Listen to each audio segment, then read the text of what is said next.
atas undangannya. Mudah-mudahan jelas suaranya ya Mbak Yuli ya. Ya, sudah jelas Pak. Mbak Febri, halo? Halo Mbak Yuli, selamat siang. Pak Bagas, selamat siang. Selamat siang. Baik, akan segera kita mulai. Bismillahirrahmanirrahim. Assalamualaikum warahmatullahi wabarakatuh. Selamat siang pemirsa Gamal TV dimanapun Anda berada. Jumpa lagi dengan saya Yuli dari Gamal Institute dan dalam acara kesayangan kita, Talk Show Gamal TV News. Senang sekali rasanya saya dapat menemani Anda selama 2 jam ke depan dan tentunya dengan tema yang menarik ya dan narasumber yang berkompeten di bidangnya. Pemirsa, jika saya bertanya mengenai kata kopi nih, apa yang ada di benak Anda? Nikmat, sedap tentunya ya. Dan kopi merupakan salah satu komoditas yang memiliki potensial guna mendukung perekonomian bangsa dan sekaligus digunakan untuk mempromosikan budaya Indonesia ke luar negeri. Dengan itu tentu diplomasi kopi itu diperlukan. Lalu apa saja peranan diplomasi kopi sekarang ini? Kita juga menyadari bahwa profesi barista semakin menjanjikan terutama bagi milenials. Sejauh mana peranan dan kiprah dalam mempromosikan dan mengenalkan kopi Indonesia kepada publik? Baiklah, untuk mengetahui hal tersebut lebih lanjut, marilah kita simak talk show kita pada siang hari ini dengan judul Peran Diplomasi Kopi dalam Menghadapi Situasi Ekonomi Dunia. Dengan narasumber kami, yang pertama Pak Bagas Hapsoro, beliau merupakan penggiat diplomasi kopi dan Dubes Republik Indonesia untuk Swedia dan Latvia tahun 2016 hingga tahun 2020. Selamat siang Pak Bagas. Selamat siang Mbak Yuli. Ya, dan Mbak Febri Dinanti, BNSP Certified Barista ya, dari Jambi ya Mbak Febri. Halo Mbak Febri. Halo Mbak Yuli, selamat siang. Ya, gimana kabarnya? Sehat ya Mbak Febri ya? Ya, alhamdulillah sehat Mbak Yuli. Ya, luar biasa. Dan pemirsa, kita sudah kedatangan tamu ya, 2 narasumber ini. Dan sebelumnya saya juga akan menyampaikan rules dan juga susunan acaranya ya. Baik, dan susunan acaranya yang pertama adalah pembukaan, yang kedua adalah sambutan Pak Hendra Sipayung, yang ketiga adalah pemaparan narasumber, yang keempat talk show, yang kelima diskusi dengan audiens, dan yang keenam penutup ya. Baiklah, untuk acara selanjutnya adalah sambutan dari Pak Hendra Sipayung. Kepada Pak Hendra, saya persilahkan. Oke, terima kasih Mbak Yuli. Selamat siang Bapak Ibu. Yang saya hormati Bapak Bagas Hapsoro yang sudah bergabung, Ibu Febri nanti yang sudah juga bergabung. Dan tentu buat kami ya, saya mewakili Bapak Gamal adalah satu kehormatan kami boleh kehadiran nih Pak, terutama buat Pak Bagas ya yang sangat melalang melintang di dunia globalisasi ya, sudah pernah ke Swedia dan Latvia. Tentu pengalaman Bapak ini akan menjadi satu inspirasi nih ya bagi pelaku-pelaku usaha perkebunan. Demikian juga Ibu Febri ya, seorang barista ya, masih muda dan sudah menekuni ya di bidang kopi. Ini adalah sesuatu yang perlu menjadi contoh juga barangkali buat generasi muda saat ini. Jadi mungkin Bapak Ibu sekalian yang kami sampaikan adalah saat ini mungkin Pak Bagas nanti akan mengkonfirmasi bahwa dunia akan mengalami resesi gitu ya. Itu sudah di depan mata, bahkan di Eropa sendiri kondisinya sudah cukup memburuk ya, dan diperkirakan ekonomi akan mengalami pelemahan. Namun Bapak dan Ibu yang perlu kami sampaikan adalah kopi ini adalah salah satu model bisnis yang sangat sustain di perkebunan. Ya mungkin ini saya nggak tahu nih Pak Bagas apakah pandangan saya ini benar. Menurut kami ini adalah paling sustain dibandingkan komoditas lain. Mengapa saya katakan demikian? Karena kopi ini di samping dia itu berorientasi kepada ekspor, perkebunan kopi kita itu didukung oleh industri-industri kreatif di dalam negeri sendiri, domestik gitu ya. Jadi saya melihat itu petani kopi Indonesia itu dimanjakan dengan berbagai alternatif pasar gitu ya. Jadi kalau misalnya katakanlah dia ingin menjual biji kopi dengan harga yang baik, maka dia akan berhubungan dengan roaster ya. Kemudian kalau dia mau menjual biji kopi yang tidak terlalu baik, maka dia bisa jual ke pabrik gitu ya. Dan banyak pilihan gitu ya. Dan saya melihat yang luar biasa di kopi ini adalah ketika adanya kemitraan ya, atau adanya kerjasama antara roaster, cafe owner dengan petani, bahkan di tingkat petani Pak Bagas saya lihat luar biasa. Bahkan petani-petani binaan kami ini sampai bisa buat honey proses. Bahkan bisa mengedukasi kami nih Pak Bagas. Jadi kalau saya misalnya datang ke petani itu dia ngajari, Pak Hendra, ini honey loh Pak, ini wine process. Waduh. Dia lebih canggih daripada kami Pak bahkan yang di kementerian juga gitu ya. Jadi saya melihat bahwa itu terbangun karena adanya satu bisnis yang sangat sustain. Ya, sustain dalam arti di pasar global kebutuhan juga masih tetap cukup tinggi, namun juga ditopang oleh industri-industri kreatif. Dan yang saya menarik adalah barangkali banyak juga sekarang ini anak-anak muda yang bangga menjadi seorang entrepreneur kopi, baik sebagai eksportir, kemudian sebagai barista begitu ya, dan bahkan banyak anak-anak muda sekarang itu keren tuh ya kalau datang ke kampung-kampung dengan baju yang casual gitu sambil foto-foto di kebun kopi. Orang bangga gitu. Mungkin beda kalau misalnya dia di kebun kangkung, Pak. Nggak ada yang bangga foto-foto di kebun kangkung, itu nggak ada yang bangga gitu ya. Tapi di kopi orang keren ya. Nah, itu barangkali Bapak Ibu bahwa kopi ini adalah sangat sustain gitu ya, dan banyak hal yang masih bisa kita tingkatkan di sini ya, dan mungkin juga nanti akan kita dapat insight ya dari Pak Bagas, karena bagaimanapun meskipun kita sudah punya ekosistem kopi yang katakanlah cukup tumbuh di domestik, tapi peluang pasar di luar juga masih cukup besar gitu ya.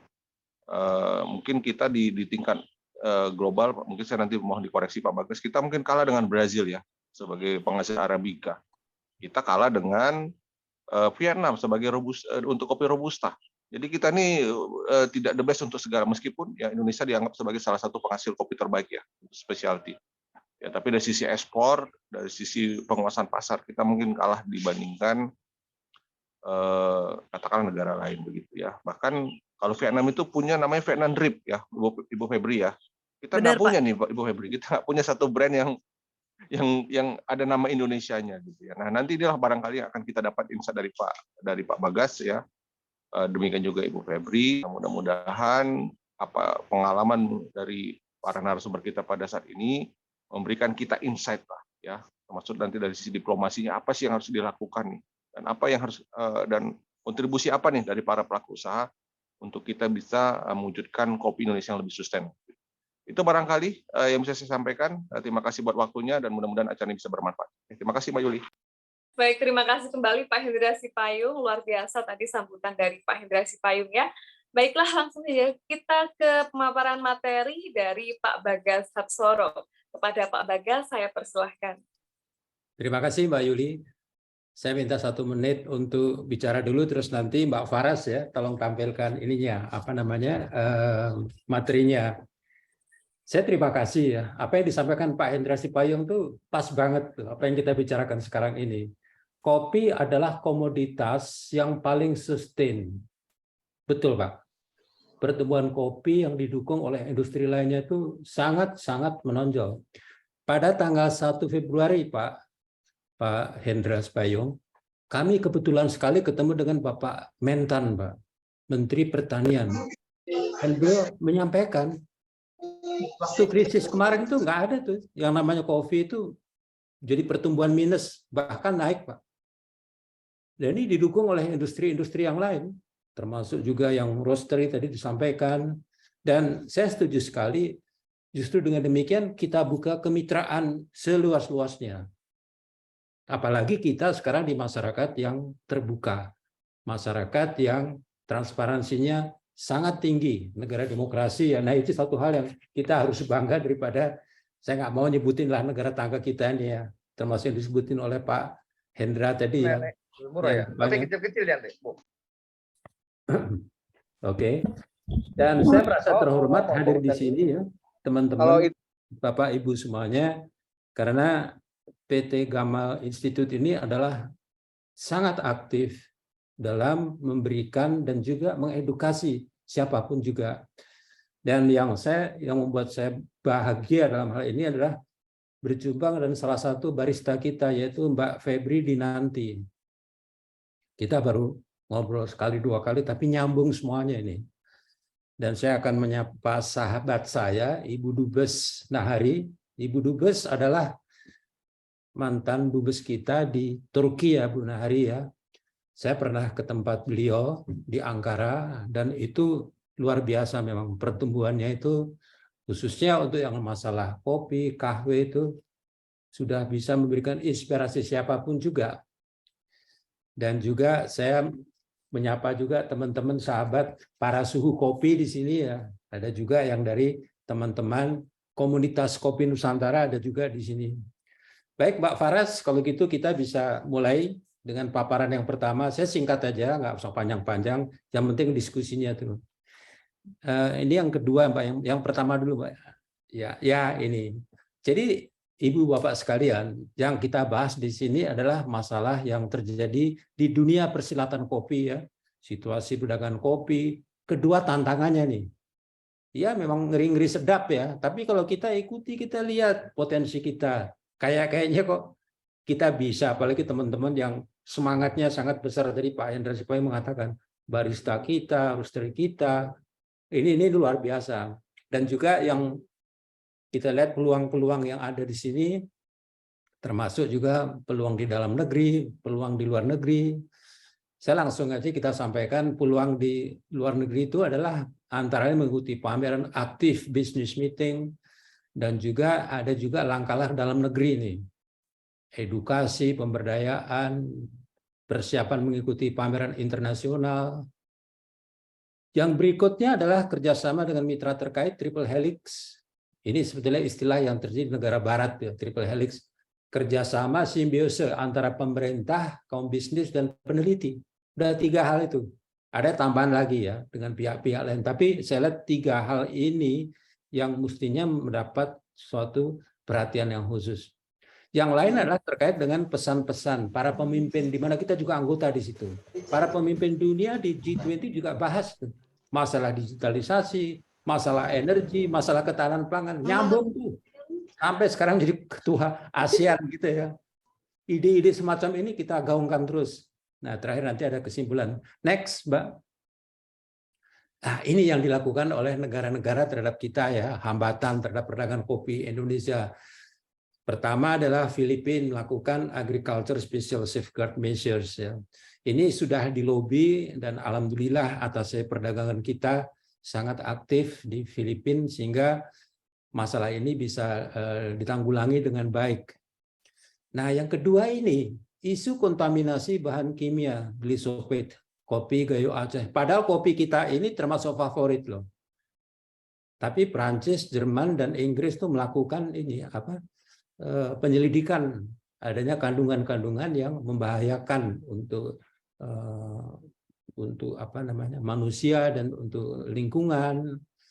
Nah berikutnya yang agak sadis itu adalah penerapan MRL 001. Nah ini juga suatu hal yang merupakan hambatan kita chlorvirus ke Uni Eropa. Bayangkan 27 negara, 27 negara plus Inggris yang bukan Uni Eropa itu juga melakukan pelarangan diterapkan bahan-bahan kimia ini.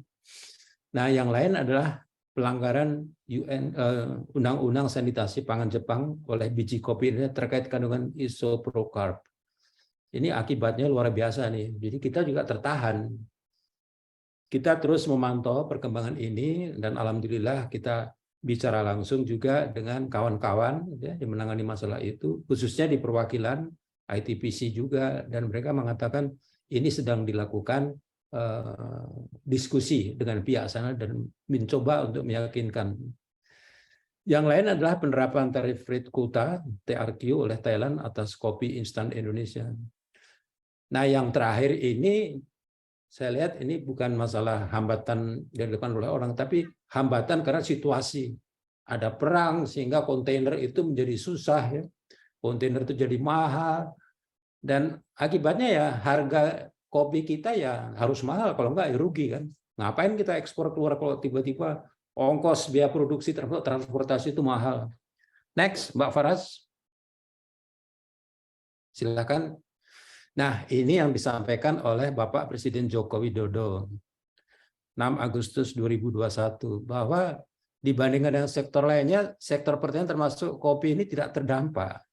Karena sektor lainnya itu mengalami minus ya.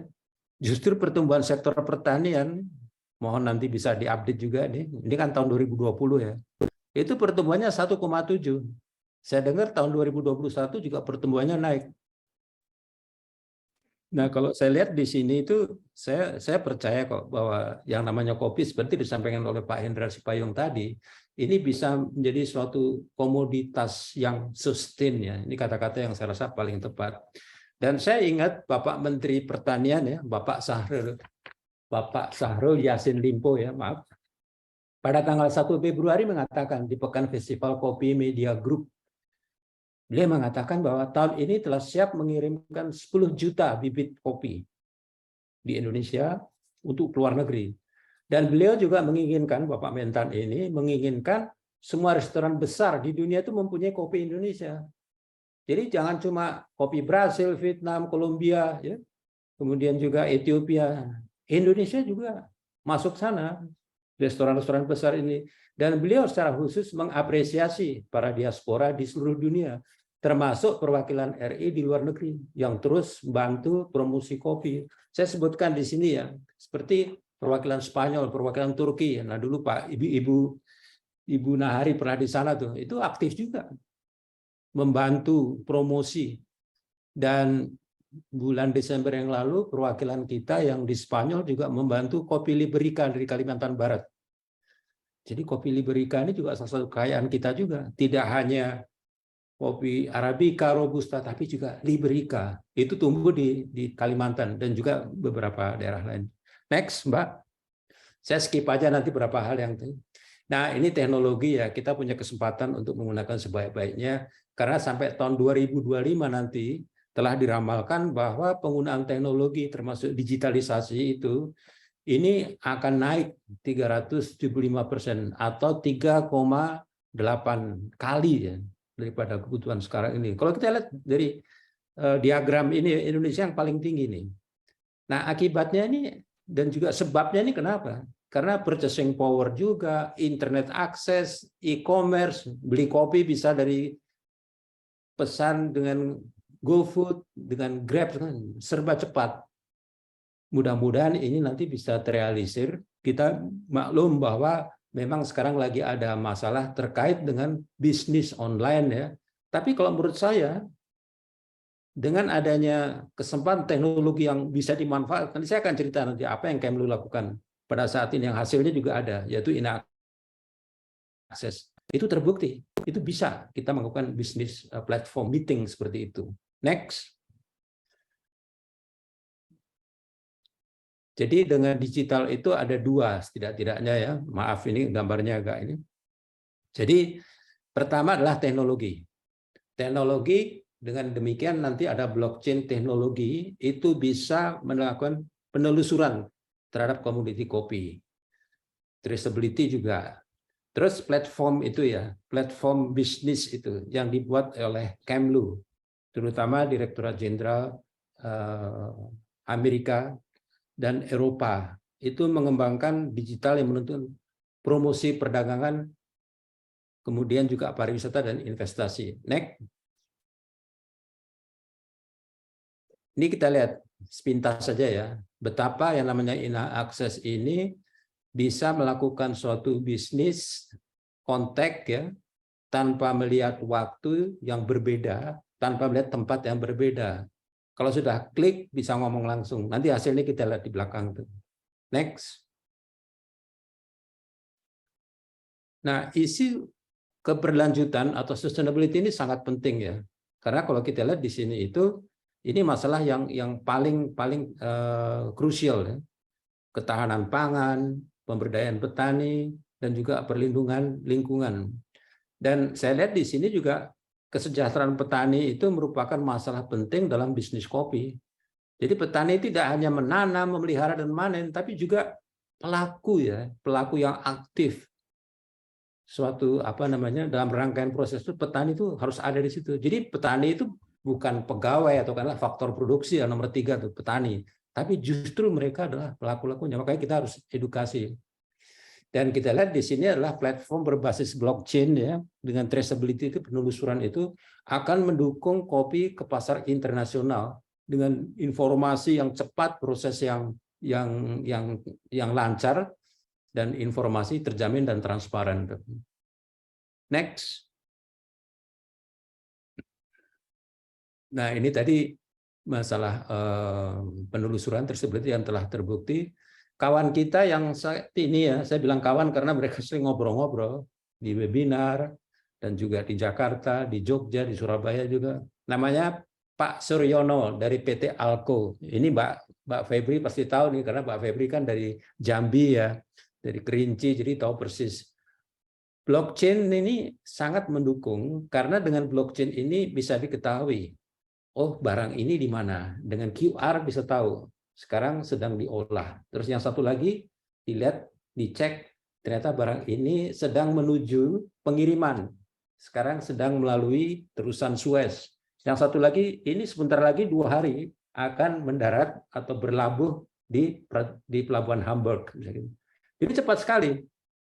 Itu sebenarnya sederhana aja, kayak kita punya apa namanya situs peduli lindungi itu loh. Dengan QR kan tahu nih, oh ini udah 2 kali vaksin, oh ini baru sekali boosternya nih, sekali lagi kalau gitu, karena umurnya udah 60 misalnya gitu. Itu yang sekarang sedang kita kembangkan itu. Next. Nah ini yang kita lakukan, contoh-contoh aja, berpartisipasi dalam pameran internasional, melakukan pertemuan bisnis virtual, dan mengkoordinasikan usaha kopi dengan asosiasi importir. Ini bolak-balik saya perhatikan sangat aktif, dan kadang-kadang saya juga kadang suka melihat ini luar biasa. Akibatnya juga besar.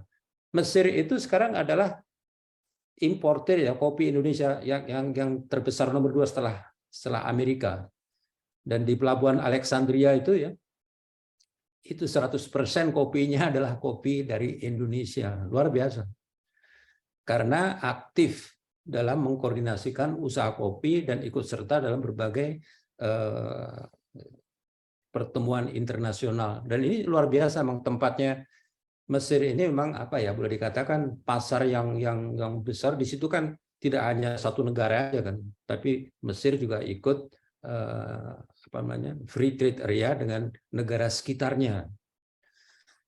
Yang lain juga perwakilan Swedia, juga perwakilan Indonesia di Swedia sangat aktif untuk mengadakan pembicaraan.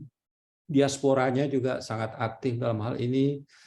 Dan berikutnya juga membuat intelijen pasar. Ini merupakan SOP kami ya. Kalau di luar negeri itu intelijen pasar harus ada. Kemudian membuat katalog virtual dan menjelajahi preferensi perdagangan tertentu. Kalau bisa zero tarifnya. Seperti kita dengan Australia itu juga. Kita minta kalau bisa kopi itu zero. Nah, yang lain adalah pendekatan budaya dan kontak people to people. Nah, ini melalui pembukaan Coffee Dangdut di New York. Ini contoh-contoh aja yang dilakukan oleh perwakilan. Next, Pak Faras. Ini tadi saya sudah sampaikan, hanya detail aja sedikit, agak menukik, yaitu mempromosikan kopi premium dan spesial. Ini bukan berarti bahwa kita tidak mempromosikan kopi-kopi robusta, kopi 3-in-1. Kopi kapal api itu justru luar biasa tuh, banyak peminatnya. Kopi-kopi yang lain juga itu banyak. Tapi yang kopi spesial ini di luar nih harganya mahal. Orang tuh berani bayar mahal asal bisa menikmati kopinya. Dengan skor yang Special Coffee Association itu minimum 84. Di range-nya dari 84 sampai dengan 99 dan lain sebagainya. Kemudian membuat cupping coffee, kemudian juga berkolaborasi dengan semua stakeholders, ya, importer, roasters, universitas, mahasiswa kopi, konsultan kopi, dan ini sangat digemari oleh orang-orang asing di luar itu. Dan kemudian tentunya juga menarik mengenai storyline ya. Asal usul kopi tubruk, kemudian juga ini cuma di Indonesia kopi tubruk, dan kopi tubruk itu menginspirasi adanya brew coffee, kopi tubruk itu. Next, Mbak. Nah ini saya suka sekali dengan kutipan kata-kata Benjamin Franklin. Teman-teman pasti tahu beliau adalah pendiri ya, salah satu pendiri dari negara Amerika. Beliau mengatakan bahwa di antara semua kemewahan yang ada di atas meja, ya, hanya kopi yang dianggap sebagai salah satu yang paling berharga. Karena menurut beliau, kopi itu menggairahkan. Kopi itu membuat keceriaan dan semangat yang tinggi. dan tidak pernah diikuti oleh kesedihan, kelesuan, kelemahan. Ini kata-kata beliau nih, sampai sekarang masih dipakai juga. Starbucks juga pakai kata-kata ini juga. Next. Nah, ini kesimpulan. Dengan melihat semua gejala, dengan melihat semua perkembangan sekarang tuh, Kemlu dan perwakilan itu terus menerapkan beberapa cara inovatif ya. Business matching melalui INA tadi ya. INA Access, platform INA Access, solusi digital, traceability, dan akses e-commerce. Saya dapat angka juga bahwa dari hasil bisnis platform itu setidak-tidaknya telah menghasilkan angka sekitar 187 juta US dollar. Ini belum semuanya tuh. Kalau semuanya bisa 560 kan masih dalam proses. Jadi luar biasa nih. Dan kita sudah minta beberapa instansi supaya mengikuti platform seperti ini karena akan memudahkan komunikasi antara pembeli, ya, yaitu importir, juga dengan penjual, eksportir. Yang nomor 2 ini penting sekali, bahwa penelitian dan pengembangan ini harus diteruskan, edukasi kepada para petani, pelatihan, dan sebagainya. Kita juga punya lembaga Puslit Loka, ya, pusat penelitian kopi, kokoa juga. Kemudian juga wisata kopi termasuk prioritas Indonesia. Karena kemarin di Jogja ya tanggal 1 sampai 3 Februari itu wisata kopi mendapat tempat yang bagus. Dan kemudian isu-isu yang terjadi adalah bahwa dengan adanya kegiatan kopi seperti disampaikan Pak Hendra Sipayung tadi, itu akan menggerakkan bisnis lainnya, bisnis hotel, restoran, kafe, apalagi transportasi, ya kan, penerbangan, kopi dan wisata. Nyambung tuh. Nah, yang terakhir, isu ini sangat relevan dan kesempatan bagi kita. Karena apa?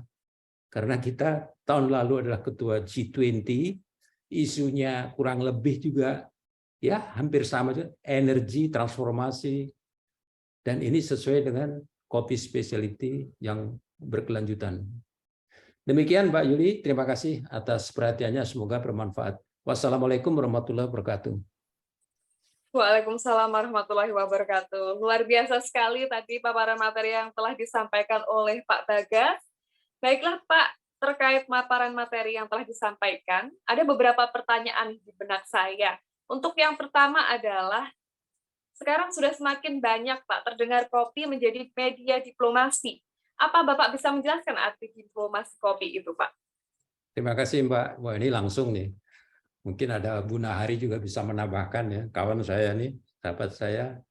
Tapi saya lihat sebetulnya kalau diplomasi kopi itu simpel aja kok. Pengertian diplomasi kopi. Ini kan sebenarnya soft power ya, diplomasi untuk mempererat hubungan bilateral atau multilateral ya, dengan berbagai negara yang dilakukan tidak terbatas oleh aktor negara, tapi juga non-negara seperti individu. Dan yang namanya diplomasi dan kopi ini 2 kata ya Mbak Yulia. Diplomasi sebagai suatu kegiatan yang membawa dan memperjuangkan kepentingan kita. Kegiatan mewakili, melindungi, mendekati, merundingkan, mempromosikan, sampai melaporkan bagaimana meningkatkan hubungan kerjasama. Itu diplomasi itu. Nah, kopi itu adalah bagian dari diplomasi ekonomi. Jadi ada juga yang teh ya misalnya ya, ada juga coklat, kokoa. Dan di sini saya lihat kopi sendiri itu ada unsur perdagangan, ekspor misalnya ya. Dan kopi juga mempunyai kedudukan strategis dalam kebudayaan. Misalnya kopi tubruk. Dan mengingat kopi ini demikian besar ramifikasinya ya. Jadi merupakan bagian penting dari ekosistem. Oleh karena itu lingkungan hidup juga harus dilindungi. Dan alhamdulillah teman-teman pengusaha, teman-teman dari KL ya, Kementerian dan Lembaga itu sudah melihat pentingnya nation branding yang bertujuan untuk membentuk citra nasional yang positif terhadap budaya Indonesia. Karena di situ juga ada budaya, ekonomi, dan juga meningkatkan kesejahteraan masyarakat Indonesia, terutama untuk petaninya. Demikian Mbak Yuli. Baik, luar biasa jawaban dari Pak Bagas ya. Lalu ini pertanyaan untuk Mbak Febri ya, terkait diplomasi kopi juga. Lalu apa peran milenial dalam diplomasi kopi ini Mbak Febri? Baik, kalau untuk peran pada saat ini ya, milenial untuk diplomasi kopi sendiri itu banyak banget yang bisa kita lakukan, karena saya sendiri itu berprofesi sebagai barista. Nah, kita dengan cara memperkenalkan produk di Kopi Indonesia, lalu kita menyeduh, lalu kita bercerita bagaimana kopi itu ditanam, lalu bagaimana kopi itu diproses, lalu kita mengenalkan karakteristik biji kopi yang kita seduh juga kepada tamu yang hadir.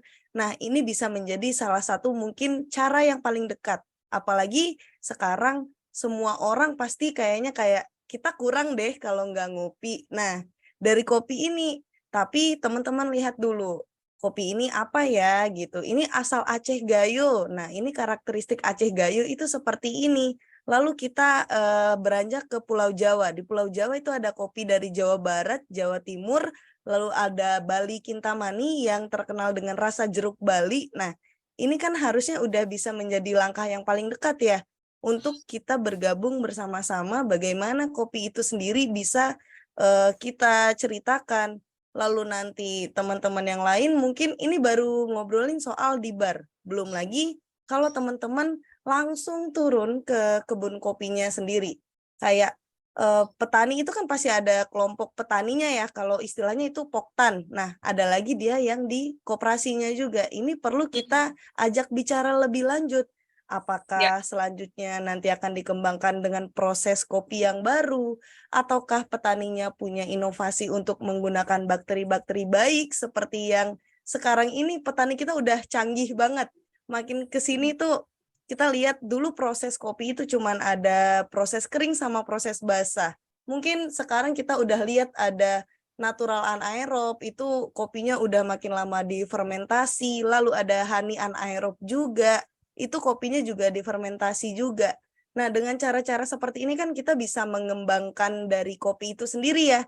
Terus dampak diplomasi ini juga akan kena, semuanya tuh bakal dapat. Karena tujuan kita pasti akan sepakat bahwasanya kita bersama-sama akan menaikkan sumber daya manusia yang mengkonsumsi kopi, terutama kopi specialty Indonesia. Nah, begitu Mbak Yuli, terima kasih. Ya, luar biasa. Jadi peran milenial ini juga sangat banyak ya, seperti yang sudah dijelaskan Mbak Febri tadi. Baik, lalu kita ke pertanyaan selanjutnya untuk Pak Bagas, Pak. Kenapa Pak harus kopi? Apakah kalau kita bisa menggunakan minuman lain, kan seperti teh itu, Pak? Ya, betul sekali. Nggak cuma kopi kok, ada juga komoditas lain ya seperti teh ya. Banyak kan teh yang terkenal itu dari perkebunan di Indonesia itu. Dan teh juga termasuk komoditi yang memberikan hasil devisa besar. Jadi baik kopi maupun teh itu harus kita promosikan ke luar negeri. Tetapi menurut statistik ya, dan dalam hal ini kita lihat BPS ya, itu ekspor kopi memang menghasilkan nilai lebih besar. Untuk informasi aja tahun 2021 tuh Indonesia mengekspor kopi itu nilai totalnya mencapai 849 juta US dollar. Dan volume yang paling besar itu dikirimkan ke Amerika Serikat. Kemudian baru Mesir ya, Jepang, Malaysia dan sebagainya. Luar biasa yang ke apa namanya Amerika Serikat itu 384 juta US dollar. Teh kalau menurut BPS itu nilai ekspor teh itu mencapai 89 atau hampir 90 juta US dollar. Jadi dua-duanya saling mengisi dan punya penggemar masing-masing. Inggris itu juga negara yang masyarakatnya juga peminum teh gitu. Demikian Mbak Yuli. Baik. Lalu apa tanggapan Mbak Febri sendiri nih mengenai hal tersebut? Sebenarnya bisa saja ya, tapi mungkin ini karena sama-sama komoditas yang membedakan mungkin hanya bagaimana cara memprosesnya, lalu bagaimana mungkin kita cara menjualnya, lalu setiap komoditas ini pasti akan punya tujuan pembelinya masing-masing atau istilahnya target pasar. Nah, target pasar ini mungkin bisa saja dia lebih luas atau dia dari kecil ke luas, atau yang awalnya dia luas bisa saja menjadi kecil. Ini banyak lagi kita perlu tarik ya faktornya ya. Mungkin bagaimana petani ada kesulitan untuk mensuplai bahan baku dengan demand yang sesuai. Nah, Belum lagi kita ngobrolin soal quality control bahan baku yang harusnya kita gunakan itu sesuai standar, tetapi mungkin petani tidak menyanggupi hal tersebut sehingga mau tidak mau grade-nya akan turun. Nah, seperti itu. Bisa saja itu faktornya banyak. Ada cuaca tentu saja. Terus belum lagi pohon-pohon kopi yang ditanam sekarang itu seperti saya lihat sendiri di Kerinci, di sebelah pohon kopi itu petani kita udah memaksimalkan lahannya itu dengan menanam kentang. Jadi wajar saja seperti kayak kita sering temuin itu ada kopi rasa buah-buahan, lalu atau ada rasa kopi rasa daun-daunan serta wangi-wangi bunga itu karena petani kita memaksimalkan hasil taninya. Nah, target pasarnya tadi ini itu bisa menerima atau bisa menolak karena bisa saja enak tidak enak itu sebenarnya hanya sesuai selera. Itu tidak bisa kita hakimi ya. Seharusnya rasanya seperti ini. Lalu rasanya harus wajib seperti ini, harus seperti itu. Nah, itu balik lagi ke selera, tapi tetap saja setiap kopi pasti ada penikmatnya masing-masing. Gitu, Mbak Yuli. Ya, mantap banget nih. Baik, kita ke pertanyaan selanjutnya untuk Pak Bagas. Pak, bagaimana cara Kemlu mempromosikan kopi di Indonesia ini ke dunia, Pak? Ya, terima kasih. Dari tadi kita juga bahas mengenai masalah kendala dari dalam ya. Jadi udah betul sekali Pak Febri itu menyampaikan dari dalam negeri itu apa aja. Saya sepakat ya.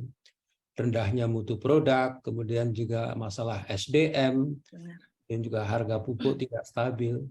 Kita tetap Indonesia itu adalah mencoba supaya betul-betul sesuai dengan peraturan-peraturan yang berlaku dengan melihat diferensiasi ya antara negara maju dan negara berkembang. Sebagai negara berkembang, dunia juga harus tahu bahwa kita masih dalam tahap ya belum sama seperti negara-negara Eropa. Jadi dalam kaitan ini banyak sekali yang kita lakukan Indonesia itu untuk membuat supaya produktivitas kita juga naik gitu ya. Jadi di pertanyaannya kan bagaimana cara-caranya supaya kita bisa ini. Ya jelas dalam pertama ini adalah tadi platform digital tadi yang dibuat oleh Kemlu itu, yang hasilnya juga sudah ada. Ini banyak sekali yang mengapresiasi termasuk kementerian terkait. Jadi bisnis meetingnya itu melalui online gitu. Begitu ketemu terus kemudian membuat deal segala macam. Memang belum semuanya deal tapi hasilnya udah lebih dari 160 juta US dollar. Ini besar ini. Nah, yang kedua juga tentunya kita harus memperkuat industri kreatif ya, digital ekonomi dan konektivitas. Nggak ada lagi itu. Sekarang itu ini blok untuk kementerian A, blok untuk kementerian B, semuanya sendiri-sendiri nggak ada. Indonesia harus jadi satu, all the way dari hulu sampai dengan hilir, sama semuanya sampai kita.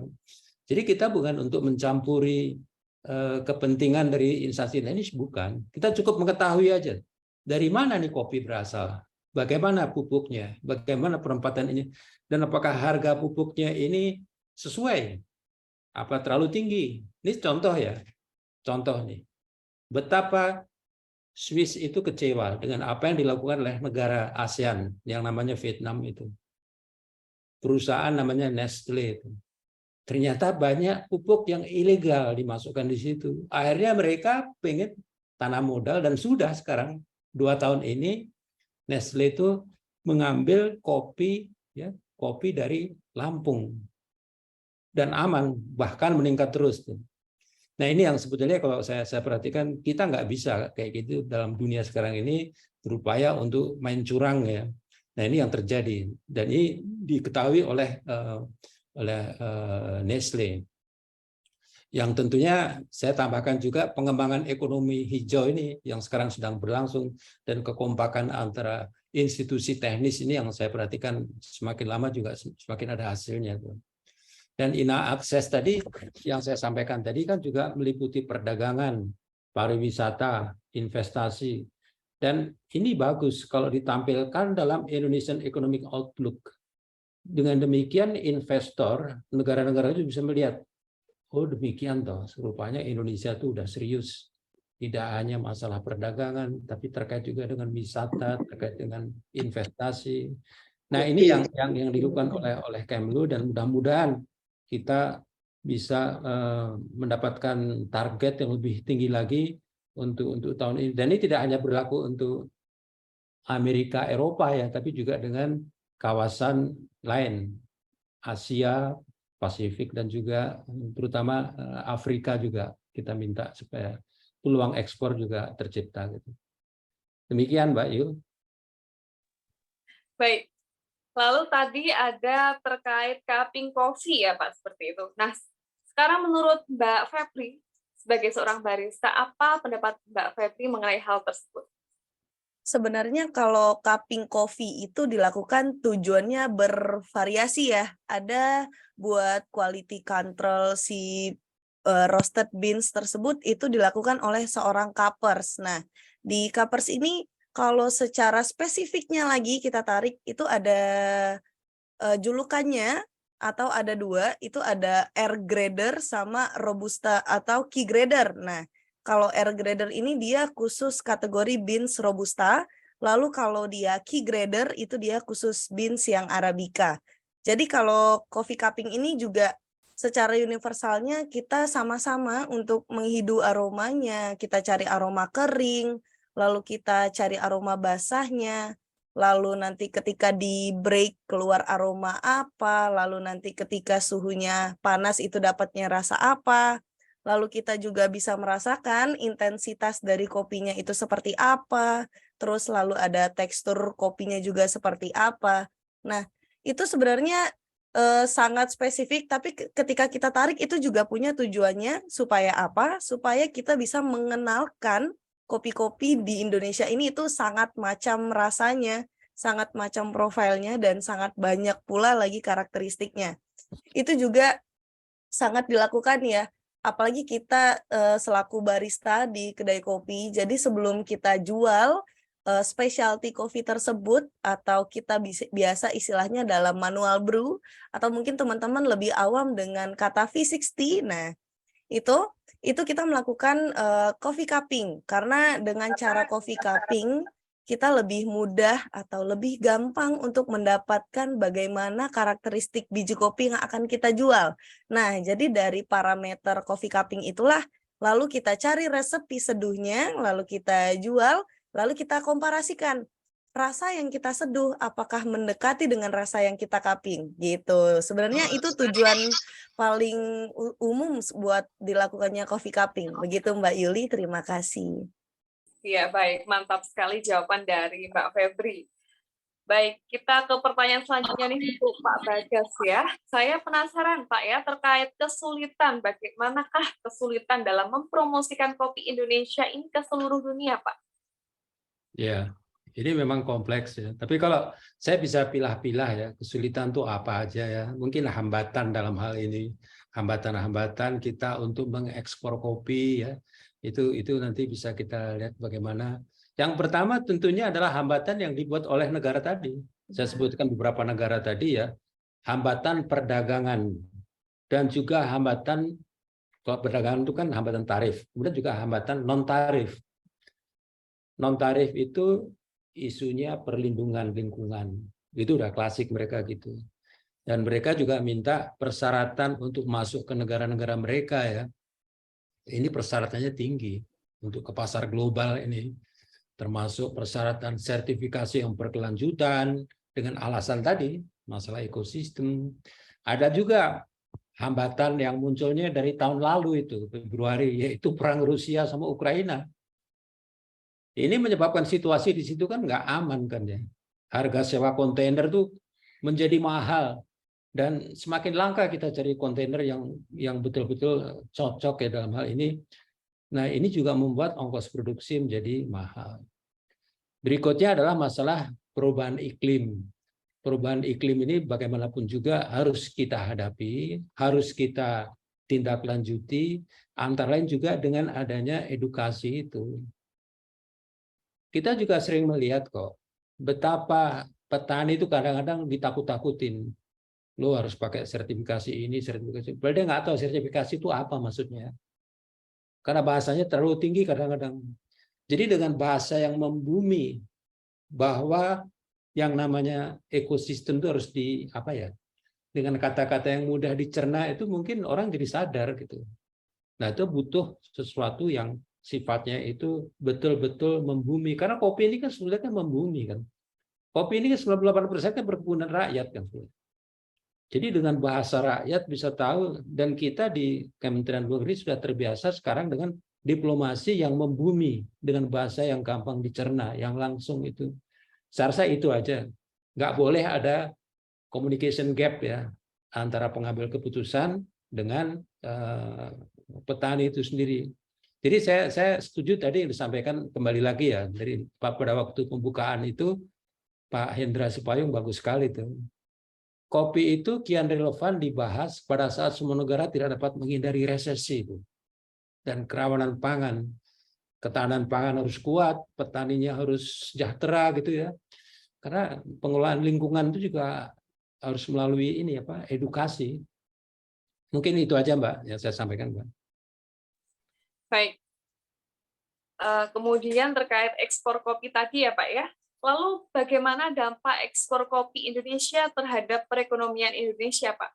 Ya, ini langsungnya adalah bahwa komoditas kopi itu bagi perekonomian Indonesia sangat penting, baik sebagai sumber pendapatan petani kopi ya, sumber devisa, dan juga sebagai penghasil bahan baku industri.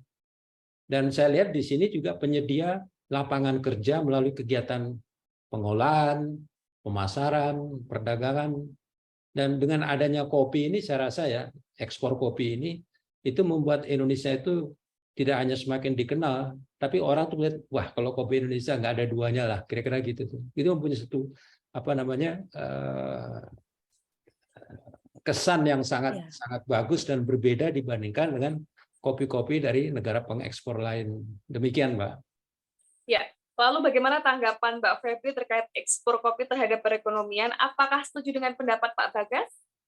Kalau dikatakan saya bisa setuju juga, karena ekspor kopi itu sebenarnya bisa kita katakan butuh atau tidak butuh, karena dampaknya itu akan setelah saya bilang tadi, kita udah sering banget bicara soal ekosistem, industri kopi juga, karena dengan cara seperti ini itu penjualan dalam bahan baku kopi itu udah pasti meningkat.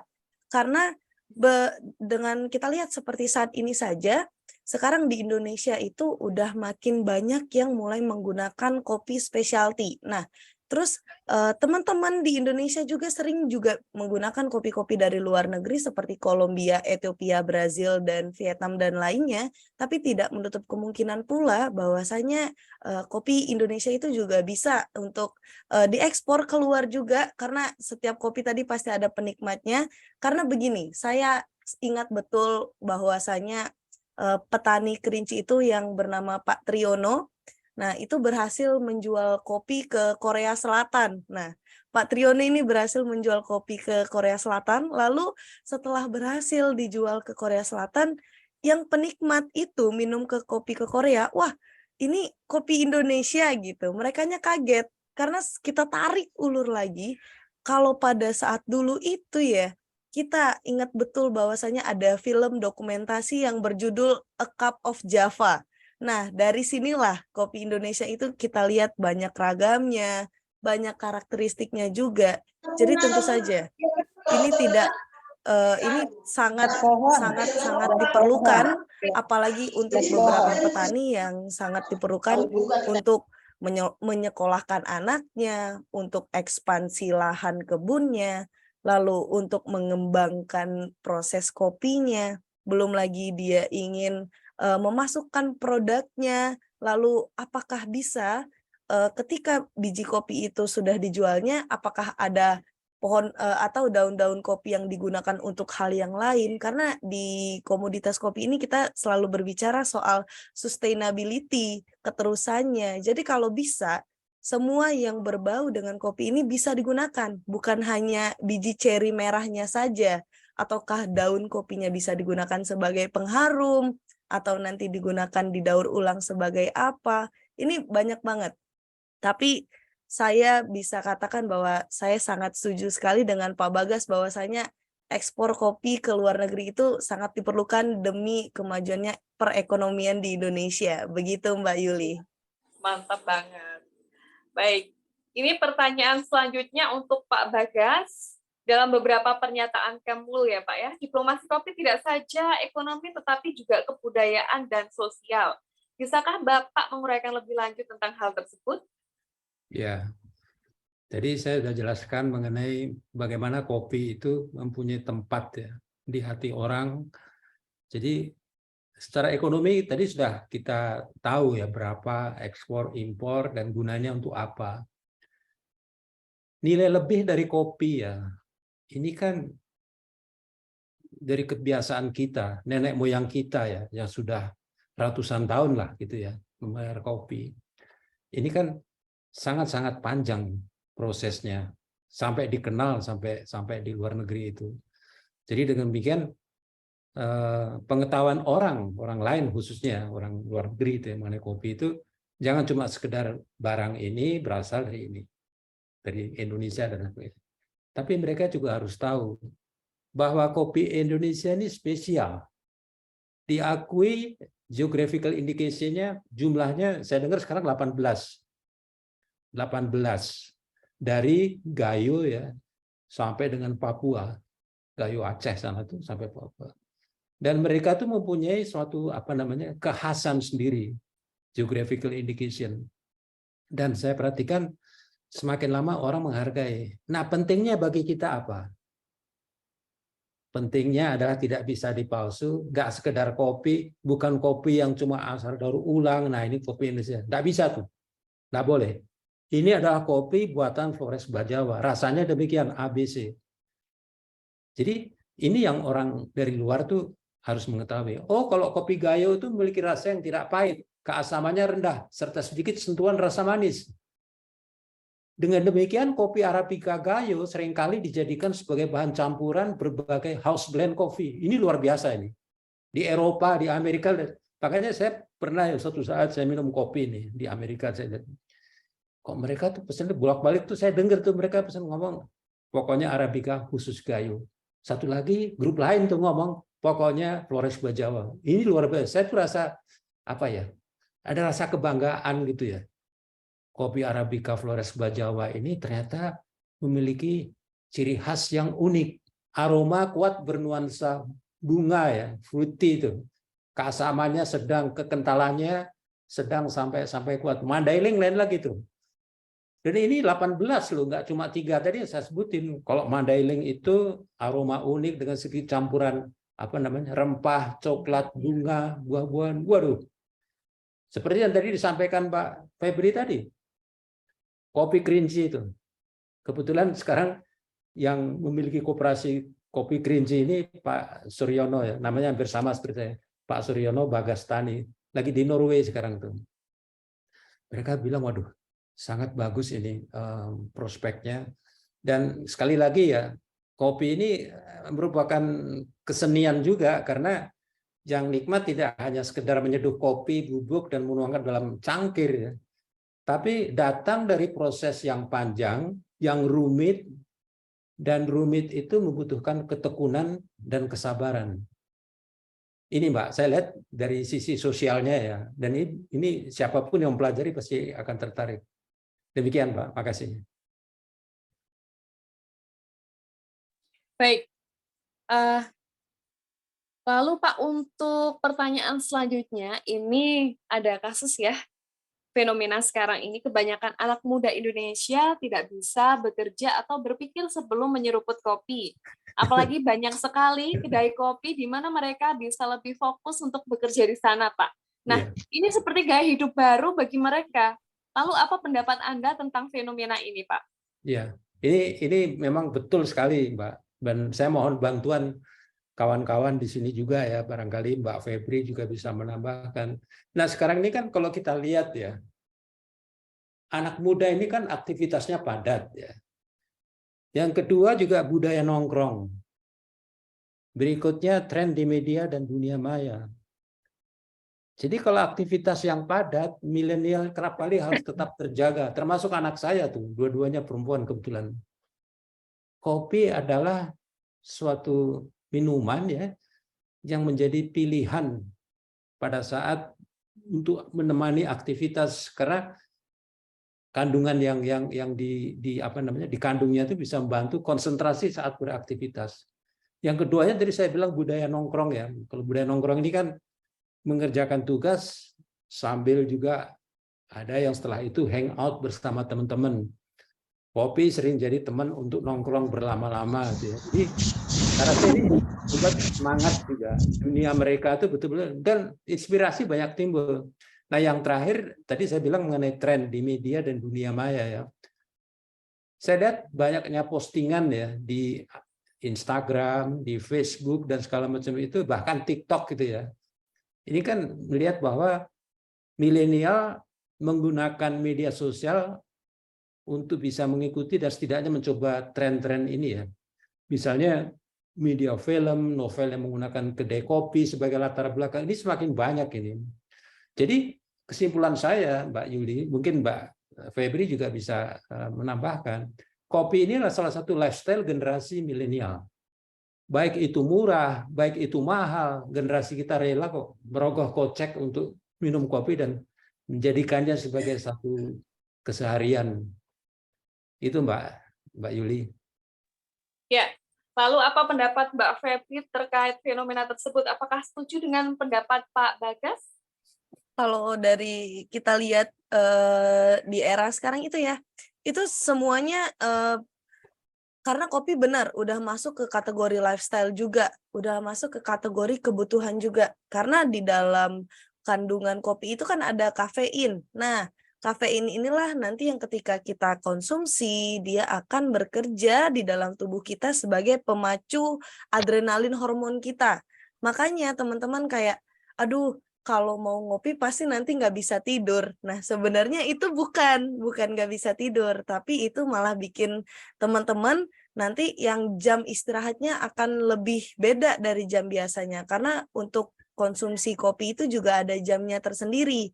Seperti kayak ada fungsinya organ tubuh pada diri kita. Seperti kalau pada jam 7 pagi itu, kopi membantu untuk membersihkan saluran pencernaan kita. Makanya kalau kita ngopi pagi-pagi, jam-jam 9 atau jam 10 udah mulai ngerasain kayak sakit perut, lalu ingin ke toilet. Itu sebenarnya tugasnya kopi pada pagi hari. Lalu nanti menjelang makan siang, menjelang sore, dari jam 12 sampai jam 5. Ini kopi sangat dibutuhkan untuk membantu fokusnya otak kita, lalu pola berpikir kita untuk 2 kali lipat daripada biasanya. Makanya kandungan kafein kopi itu sebenarnya udah terukur ya, udah terukur juga, lalu kita bisa menyesuaikan dengan diri kita. Porsi kita dalam sehari itu bisa berapa kali buat ngopi. Sama kayak teman-teman yang lain, kalau nongkrong di kedai kopi, oke, mentok-mentok mesennya kopi susu gula aren. Tapi ingat, kopi susu gula aren, di sini tetap bahan utamanya adalah kopi. Nah, dengan cara seperti ini, semuanya akan kena dampaknya.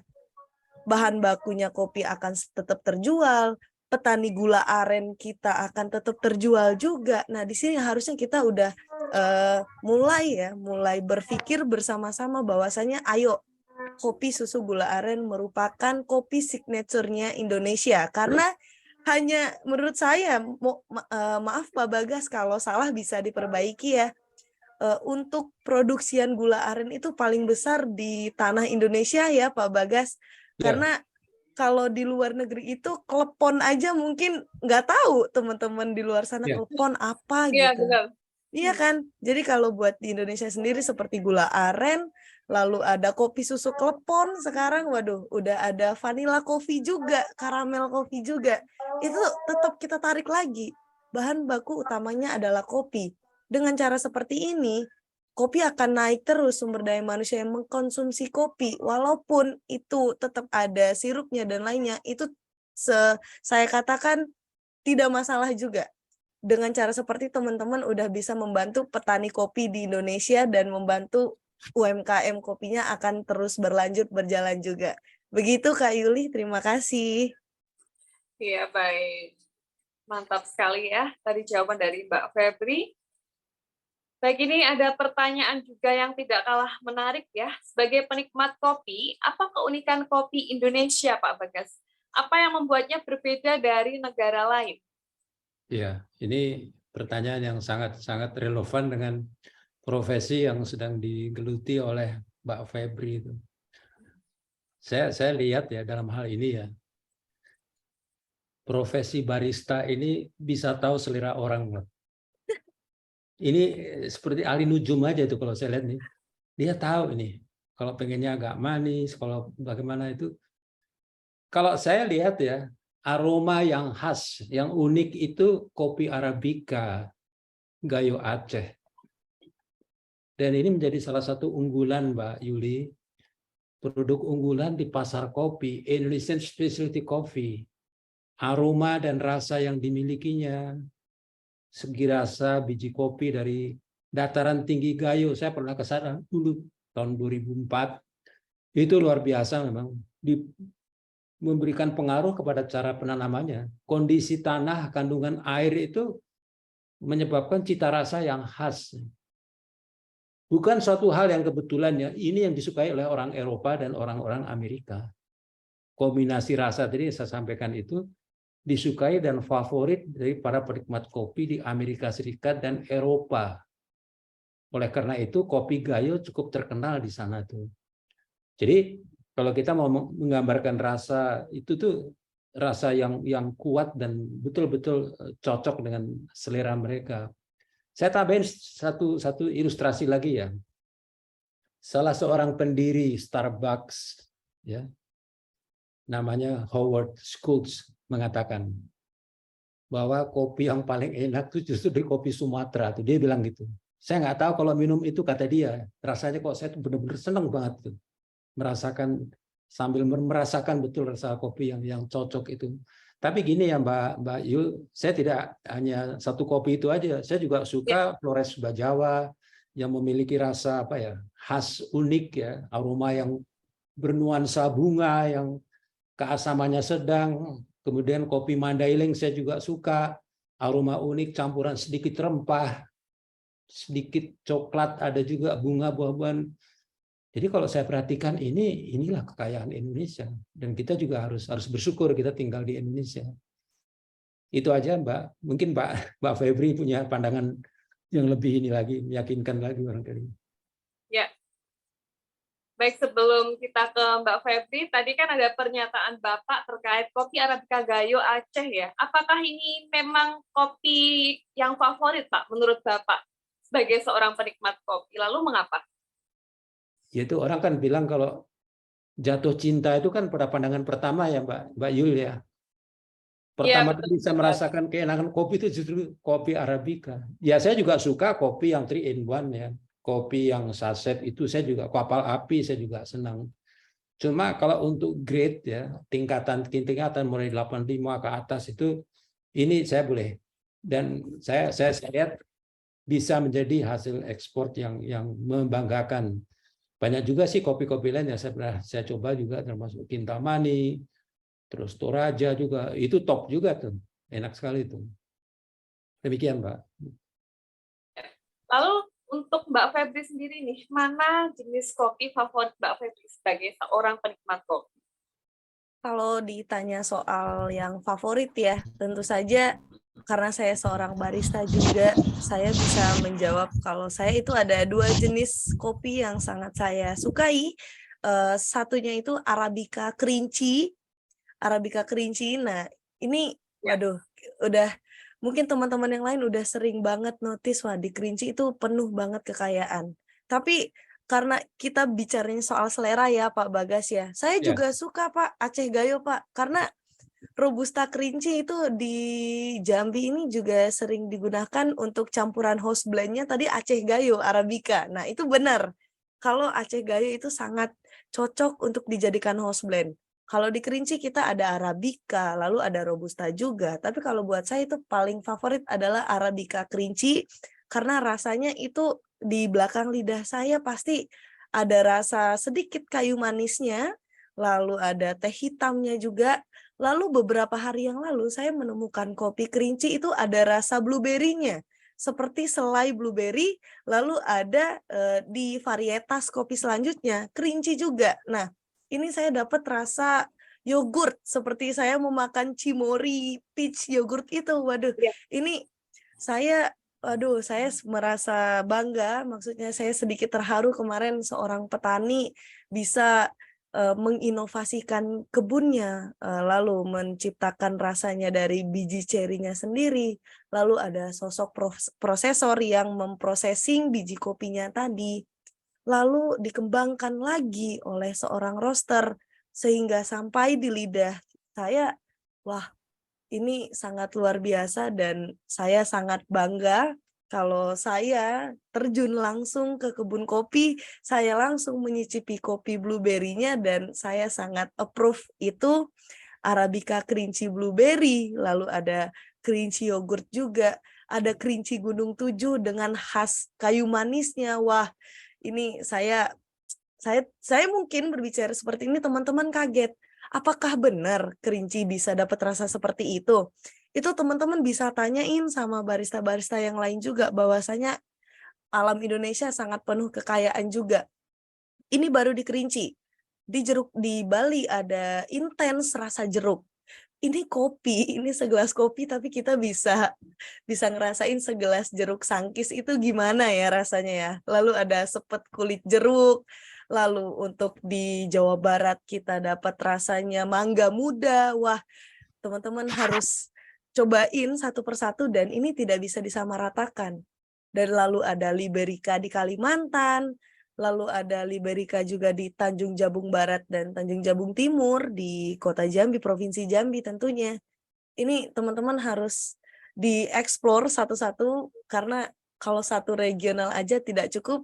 Tapi karena tadi pertanyaannya kopi favorit, saya sangat jatuh cinta dengan Arabica kerinci blueberry. Sekian Mbak Yuli, terima kasih.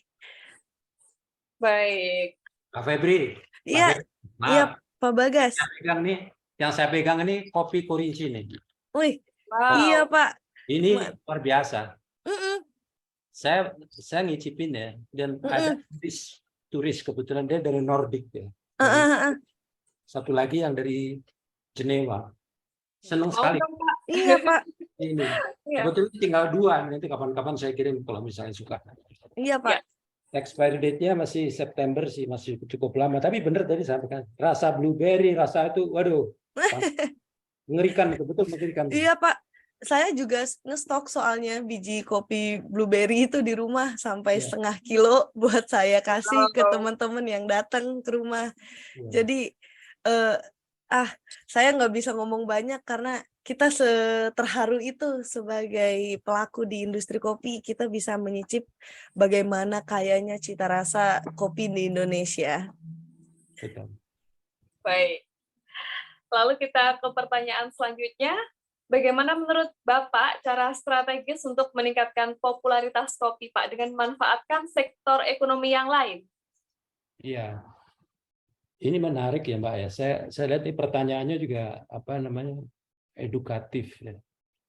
Bagaimana supaya kopi ini bisa kena ke hati turis ya, pendatang dan juga di Indonesia, bagaimana tuh?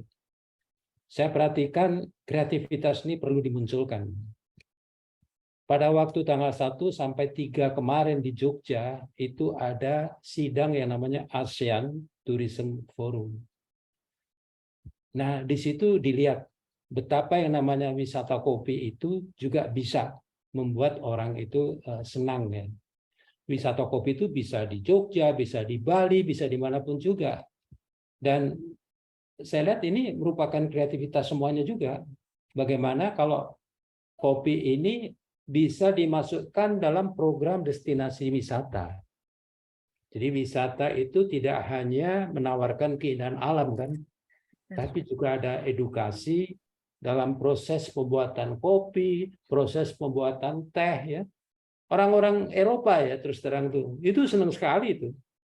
Metik sendiri, ikut mengolah juga, mengemas di pabrik di situ juga. Wow, happy dia.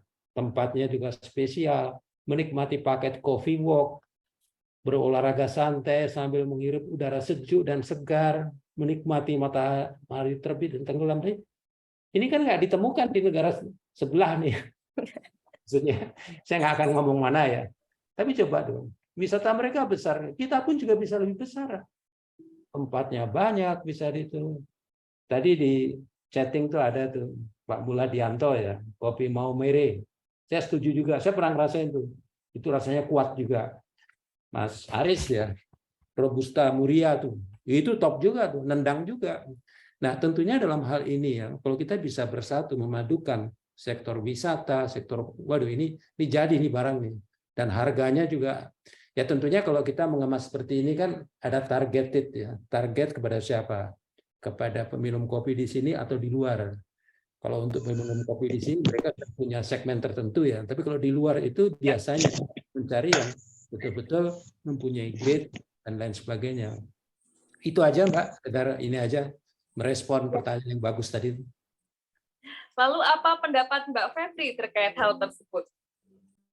Oke, jadi benar ya Pak Bagas, bahwasannya kopi ini bukan hanya soal produk, ada juga wisata alamnya juga, lalu ada budayanya juga di situ.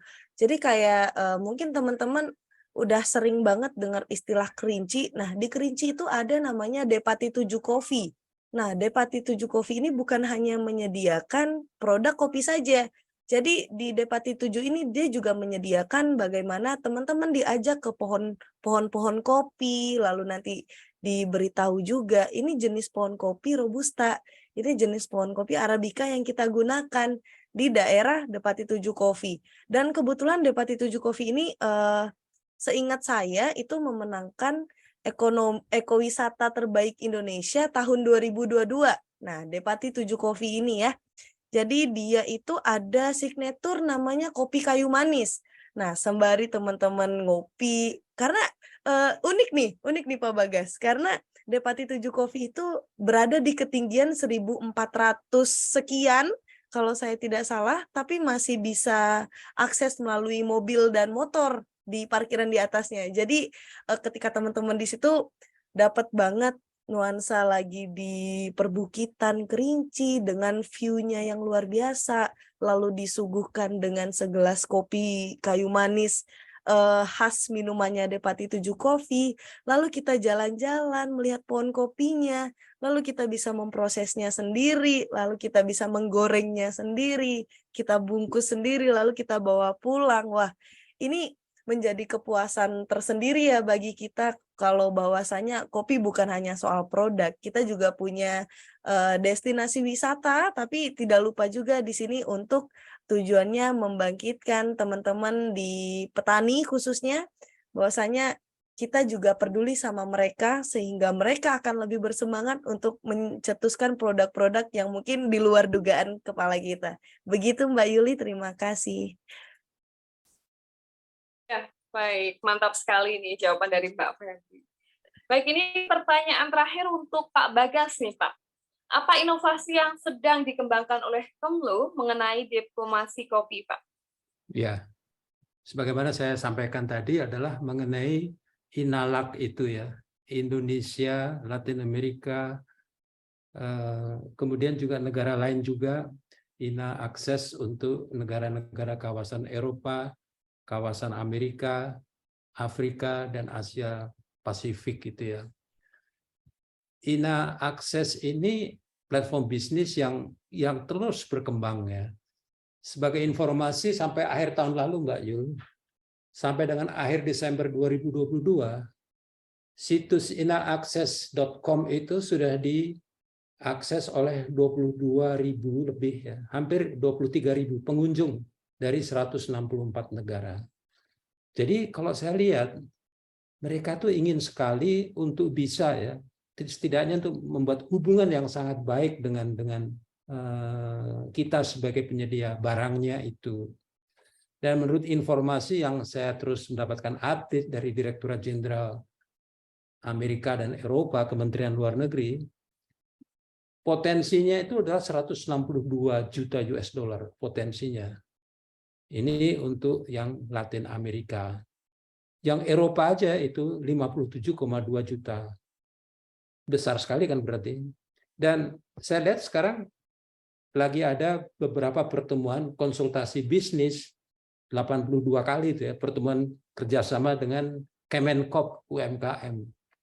Saya bicara dengan kawan saya, seorang direktur dari Kementerian Perdagangan, ini dampaknya besar ini dan bisa membuat orang itu menjadi lebih lebih melihat kepada keuntungan kedua belah pihak. Jadi saya rasa ini perlu dikembangkan. Saya sendiri juga mempunyai kewajiban untuk menyampaikan kepada mungkin pemerintah daerah, mungkin juga para pemangku kepentingan di daerah, pentingnya INA akses ini, Mbak.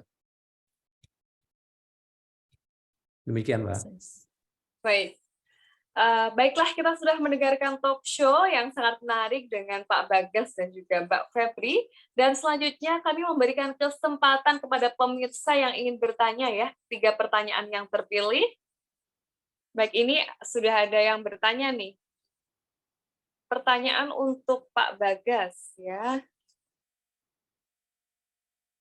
Nah, saat ini perkebunan kopi di Indonesia masih didominasi oleh perkebunan rakyat, Pak.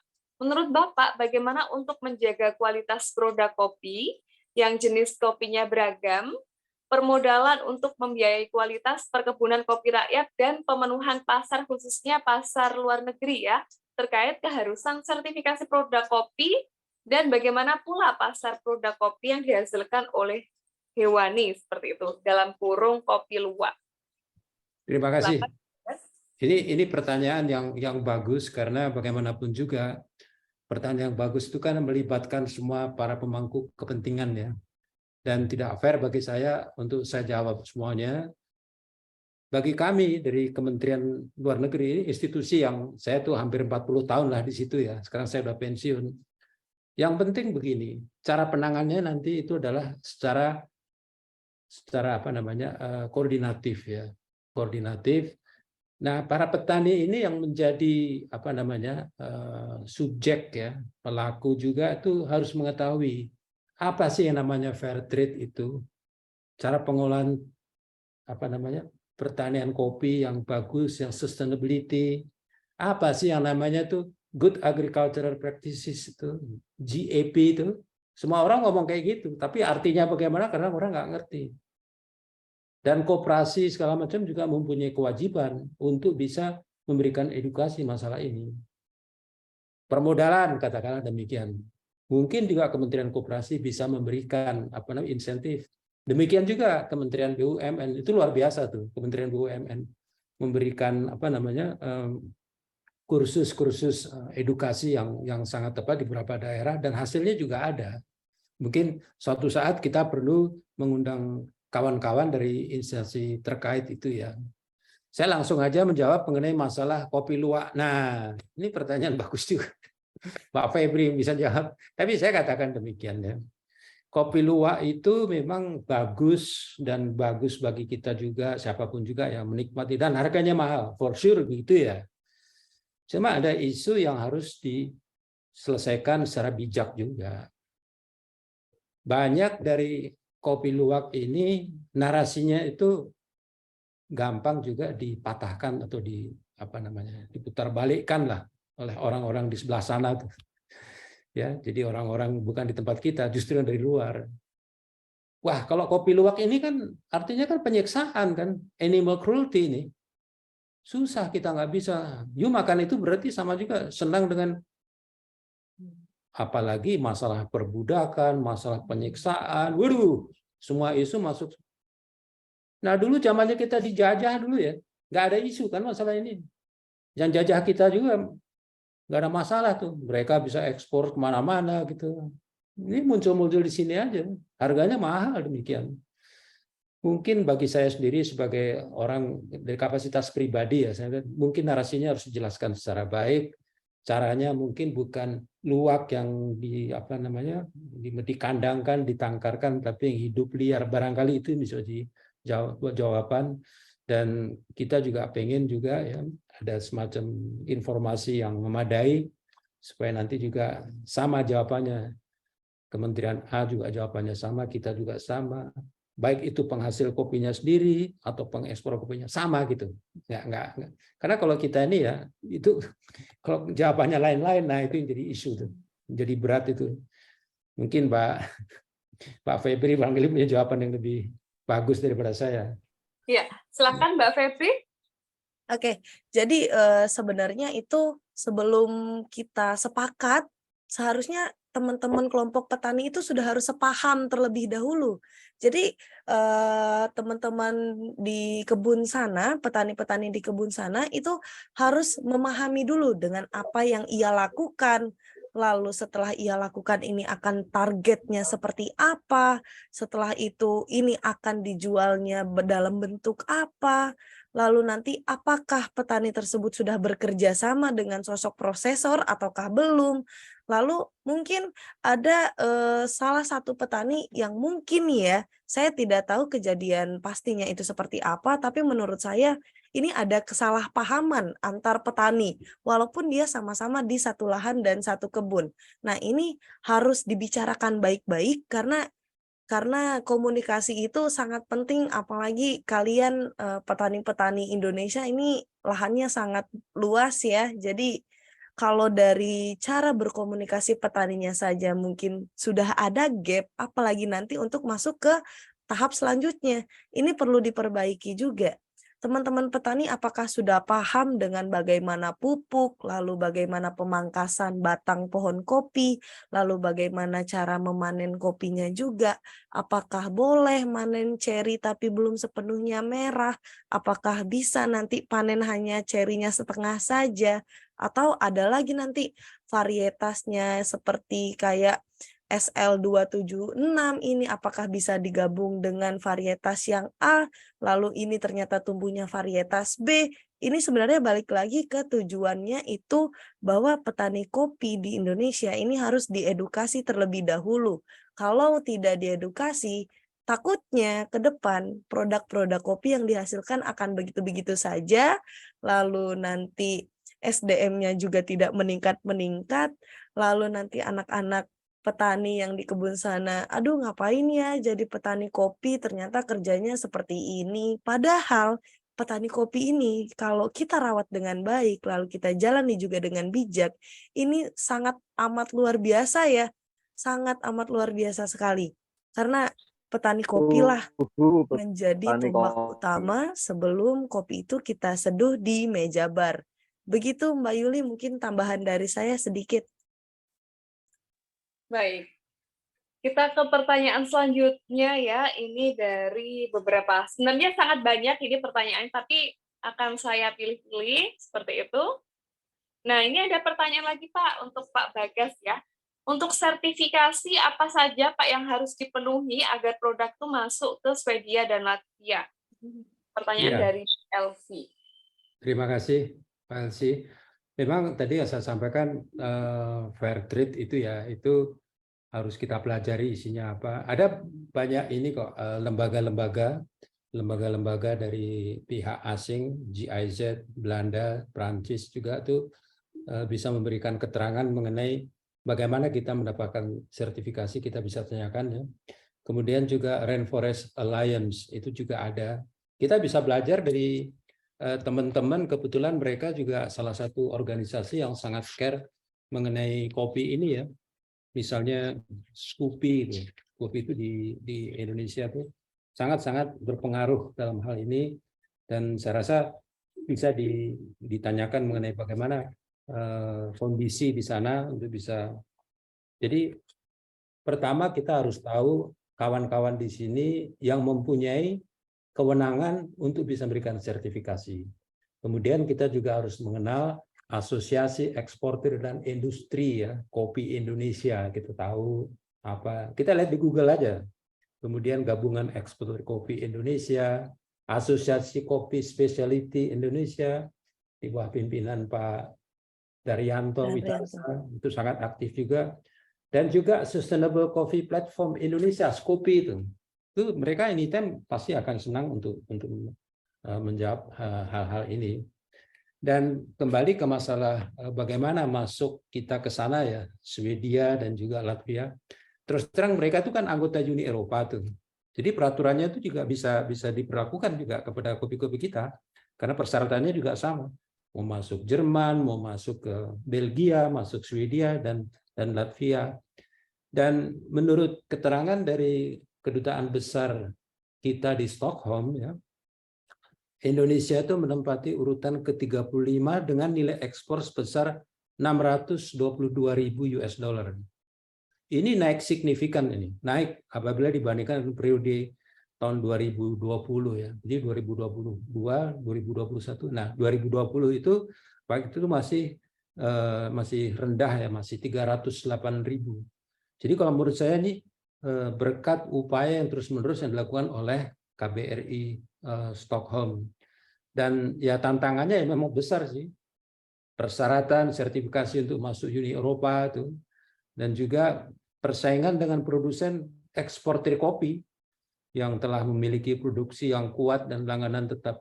Tapi ya ini ya saya terus terang juga mengatakan bahwa jarak is not issue ya. Distance antara kita dengan Eropa yang halfway around the world ya. Kan itu lebih jauh daripada Afrika ya. Lebih jauh lagi dari negara-negara lain. Tetapi soal kualitas tuh mereka tuh udah, kalau yang namanya kopi Indonesia itu mereka pasti senang, ada rasanya beda gitu ya. Cuma ya yang tadi saya sampaikan kendalanya ya kadang-kadang datangnya nggak pas, nggak sampai. Kalau soal kualitas oke. Nah karena juga masalah-masalah kontainer tadi, hambatan teknis kalau menurut saya ya. Demikian Mbak. Makasih. Baik. Ya. Lalu pertanyaan selanjutnya. Nah, ini untuk Mbak Febri ya. Di tempat kami ya, di tempat tadi ada peserta yaitu Pak Aris Maura Kasih ya. Selamat siang Pak Aris. Nah, itu sudah memulai untuk destinasi dan edukasi wisata kopi. Menurut Mbak Febri bagaimana terkait hal tersebut? Menurut saya itu bagus ya, bagus karena udah mulai dikembangkan karena mungkin kita ngomongin ini karena ada dampaknya juga dari segi bisnisnya. Karena kalau dari segi bisnisnya ini pasti akan berkembang ya. Belum lagi nanti ada peserta yang hadir, lalu mungkin bisa dikembangkan lagi sebagai workshop kelas juga. Lalu belum lagi nanti soal pembuatan bahan bakunya, belum lagi nanti kita belajar bagaimana mengeluarkan espresso yang baik. Nah, itu sebenarnya bisa dijadikan tempat workshop juga selain menjadi destinasi wisata dan ada nilai edukasinya tadi. Nah, nilai edukasinya tadi itu perlu diperkenalkan. Bentuk biji kopi robusta, bentuk biji kopi arabica, bentuk biji kopi liberica, lalu yang terbaru kita ada excelsa. Nah, ini harus diperhatikan juga bagaimana tadi teman-teman mengelola bisnis kopinya itu ke arah ke destinasi wisata, lalu ada edukasinya juga. Jangan sampai nanti teman-teman udah mau buka destinasi wisata, ada produk kopinya, tapi malah nilai edukasinya yang tidak sesuai dengan standar yang telah diterapkan di dunia. Ini harusnya teman-teman perlu diperhatikan lagi ya, edukasinya mau sejenis apa. Lalu jenis edukasi ini banyak, ataukah petaninya yang diedukasi, ataukah pengunjungnya hanya diedukasi untuk memperkenalkan produk kopi yang digunakan. Itu saya sangat setuju, semoga nanti ke depannya akan berjalan dengan baik juga, lalu nanti nilai-nilai yang plus juga jangan tidak lupa ditambahkan untuk dinilai edukasinya lagi nanti, karena mungkin dengan cara seperti itu ada sanak keluarga yang datang, lalu anaknya tertarik untuk menjadi seorang barista, atau bapaknya tertarik untuk membuka sebuah coffee shop. Wah, ternyata nggak cuma sekedar coffee shop aja ya, ternyata tidak sesuai hanya food and beverage aja, tidak makanan dan minuman, lalu ada nilai positifnya juga. Salah satunya itu adalah mengedukasi tadi, dengan adanya workshop kelas, atau dibuka public cupping coffee, lalu dibukalah sejenis kompetisi kecil-kecilan, itu tidak dipermasalahkan juga selama hasilnya positif, lalu nanti ke depannya membaik, silakan saja diteruskan ya. Semoga sukses nanti ke depannya, lalu bisa menyusul untuk mendapatkan ekowisata terbaik di Indonesia. Sekian Mbak Yuli, terima kasih. Saya tambahin sedikit Mbak Yuli ya. Silahkan Boleh. Pak Bagas. Kebetulan dibahas mengenai profesi yang bagus ini ya, barista ya. Ini peranan anak muda ini besar sekali nih kalau menurut saya nih. Kreasi anak muda, bagaimana mereka menanam, menjual, meracik ini bisa menghidangkan kopi yang istimewa kepada konsumen. Dan merebaknya kedai kopi ini ya di mana-mana ini sudah menjadi gaya hidup dan pilihan hidup. Jadi Mbak Yuli dan Mbak Febri, saya ingat ya salah seorang kawan saya kebetulan nggak bisa hadir, dia terbang sekarang ke Eropa. Beliau adalah barista terkenal, namanya adalah Michael Yasin. Mas Michael Yasin ini adalah barista Indonesia yang menempati urutan keempat di kejuaraan dunia barista. Itu tahun 2019 ya. Iya. Michael itu perjalanannya luar biasa. Melbourne, Australia. Kemudian akhirnya mempunyai suatu kafe sekarang itu, dan sekarang sudah menjalankan 2 perusahaan konsultan kopi, namanya So Good Coffee Company. Iya Pak, benar Pak. So Good Coffee Company Pak. Ini gila nih bener nih. Iya.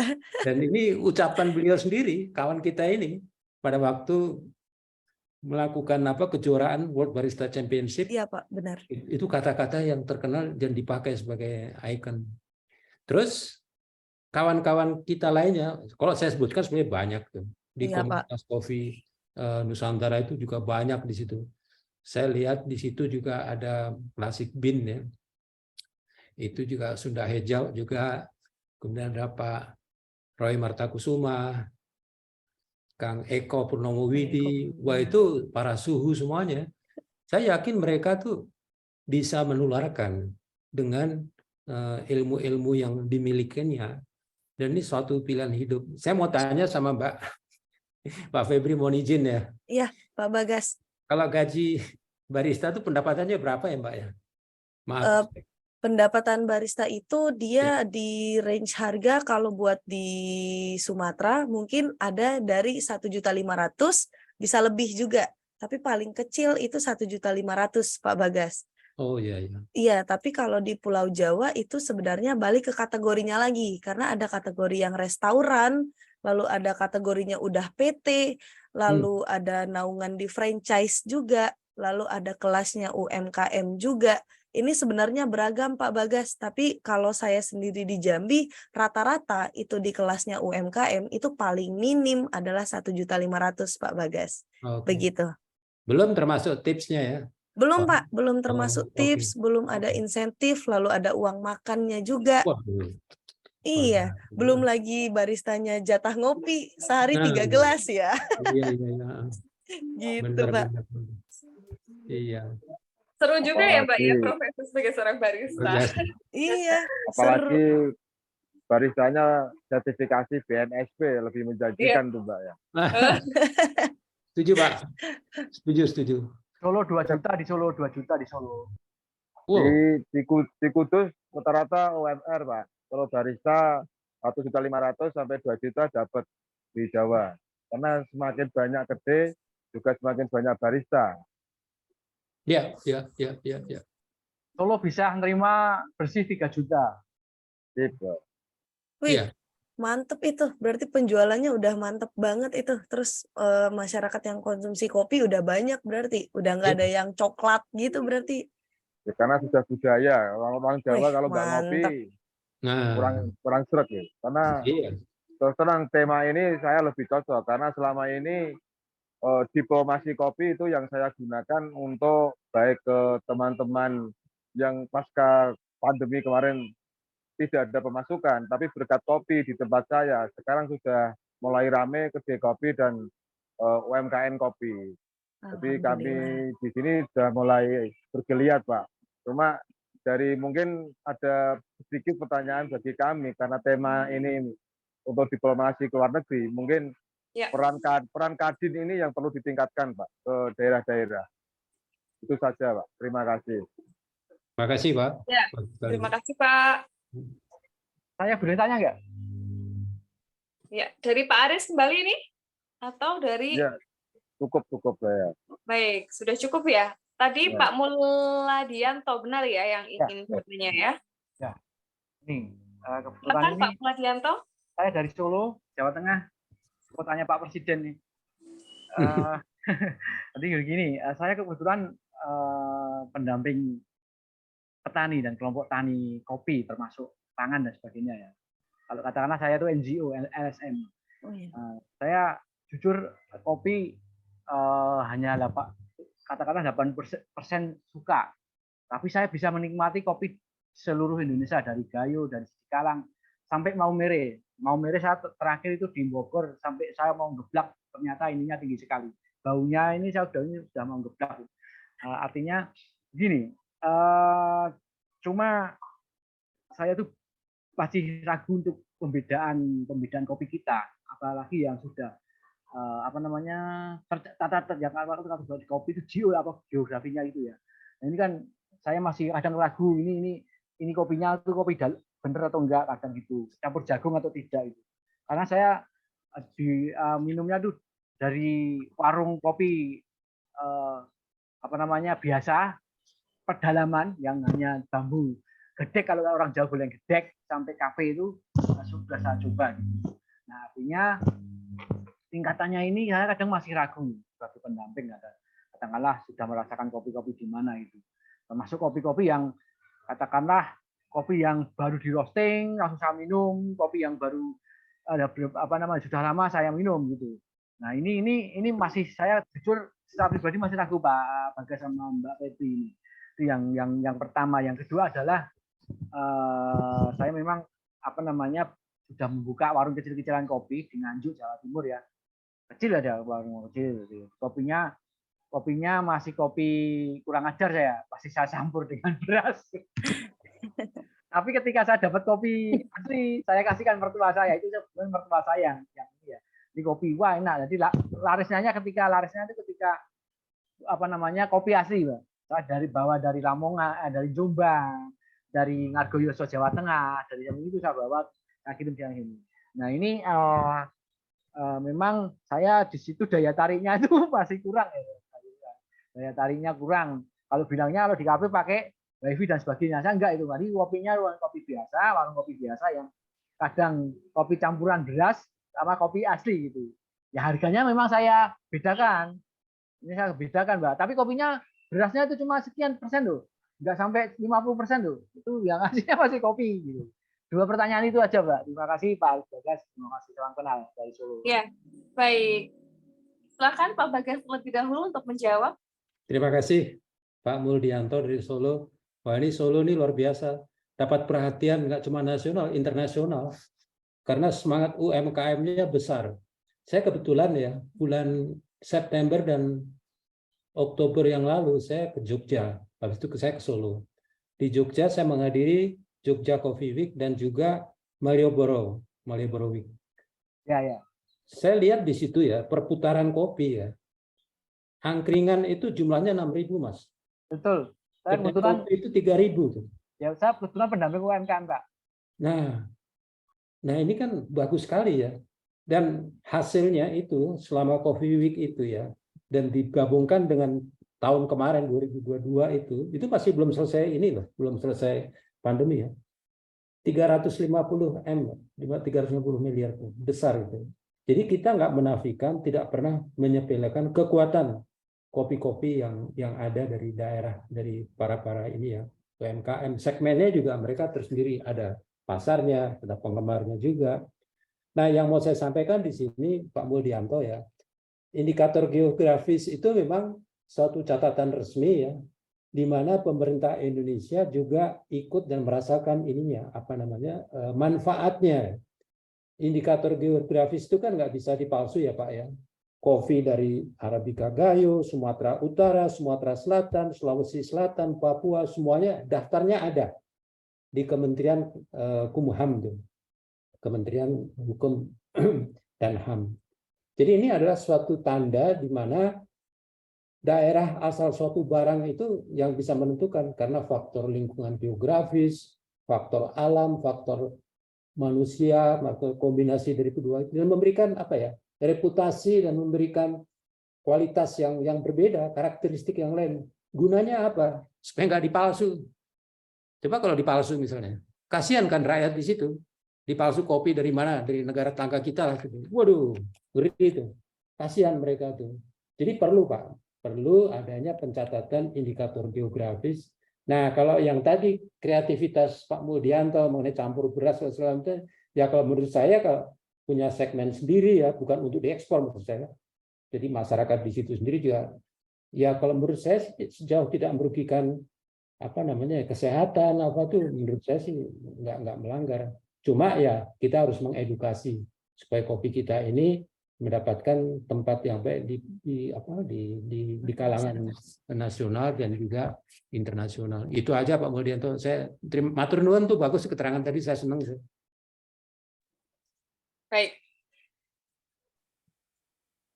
Ya, ada silahkan Mbak Febri, barangkali ada tambahan? Jadi tadi mau nambahin sedikit yang soal kopi dicampur beras itu ya, itu sebenarnya tidak masalah. Tapi sebenarnya gini Pak, sangat disayangkan kalau Bapak ternyata tidak mengeluarkan original rasa si kopi tersebut. Karena mungkin dengan cara seperti itu, Bapak akan dapat segmentasi pasar yang lebih luas. Nah, seperti itu Pak, karena dari kandungan kopi itu sendiri sudah ada gula dengan alaminya, lalu ada beberapa kandungan yang bisa menyehatkan tubuh kita juga. Nah, seperti itu Pak, karena bisa saja nanti ada orang luar datang ke tempat Bapak ngopi, lalu ditanya, loh kok kopi hitamnya dicampur beras ya? Lalu nanti Bapaknya bisa menjawab, oh iya kalau ini kita pakai ini segala macam. Lalu mungkin yang penikmat kopi ini akan berbicara, wah sangat disayangkan apabila produk original kopi ini itu tidak dikeluarkan secara maksimal dari segi karakteristik ataupun rasanya. Karena mungkin ya Pak ya, dengan cara seperti itu Bapak bisa jalan keluar lalu memperkenalkan kopi asli dari Solo ya Pak ya. Dengan cara seperti itu kan otomatis petani Solo akan bisa lebih makmur. Lalu Bapak juga akan lebih senang kalau mau nyari kopi Solo itu bisa ke tempat saya loh gitu. Saya udah punya jenis kopi ini, lalu saya punya jenis kopi ini.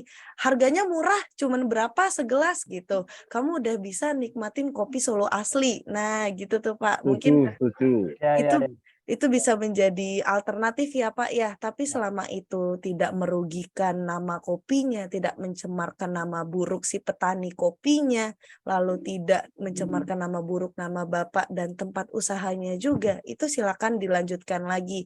Tapi alangkah lebih baiknya kalau Bapak bisa makin menjual kopi original Solo di tempat usaha Bapak. Begitu. Terima kasih Mbak Yuli. Kalau saya itu punya dua, yang original yang sama campur ya.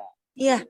Nah, jadi kalau yang campur itu memang untuk kelasnya kelas ke bawah. Oh iya, berarti di kopi tersebut udah ada segmentasi pasarnya sendiri Pak ya? Ya, itu. Dan Solo itu ada kopi. Solo itu nggak ada kopi. Solo itu kota ya, jadi yang ada kopinya. Oh iya benar. Yang ngambil tempat saya Pak. Bisa. Yang apa namanya, kopinya ada di sekitar Solo. Iya, di sekitar Solo, di Jawa Timur. Jawa Timur ada Karanganyar, Karanganyar Pak, benar.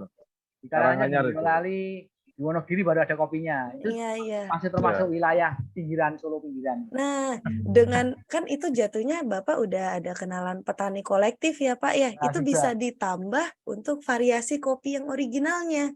Nah, ini bisa jadi lebih seru ya.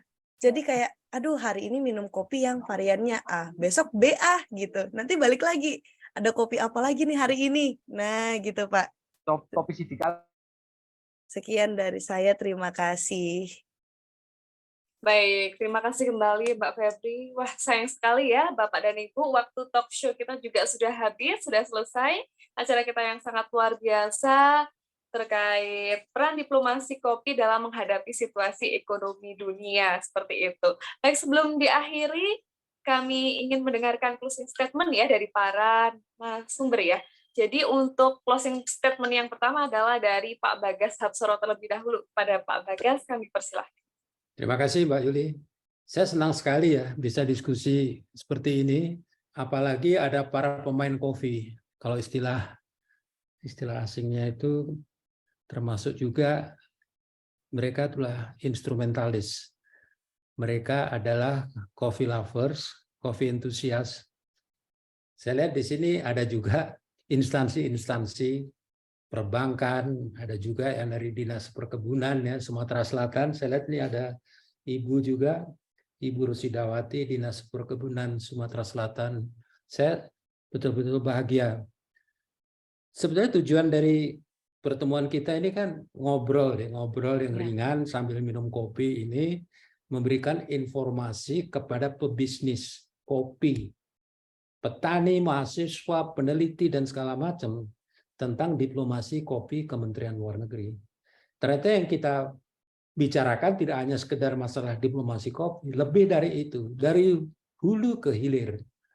Dan ini juga bermaksud untuk menyebarluaskan kan, apa yang kita lakukan, kerjasamanya bagaimana posisi bisnis untuk menghasilkan penjualan kopi yang baik. Dan berikutnya yang saya juga dengar dari awal tadi dengan pernyataan dari Bapak Hendra Sipayung tadi adalah mengenai momentum geliat kopi ini loh, yang tumbuh positif. Dan ini juga disampaikan para menteri, bahkan juga Pak Jokowi sendiri. Dan khusus Menteri Luar Negeri mengatakan platform bisnis kopi ini adalah penting. Karena ini adalah suatu variabel kunci untuk meningkatkan keberhasilan agribisnis Indonesia.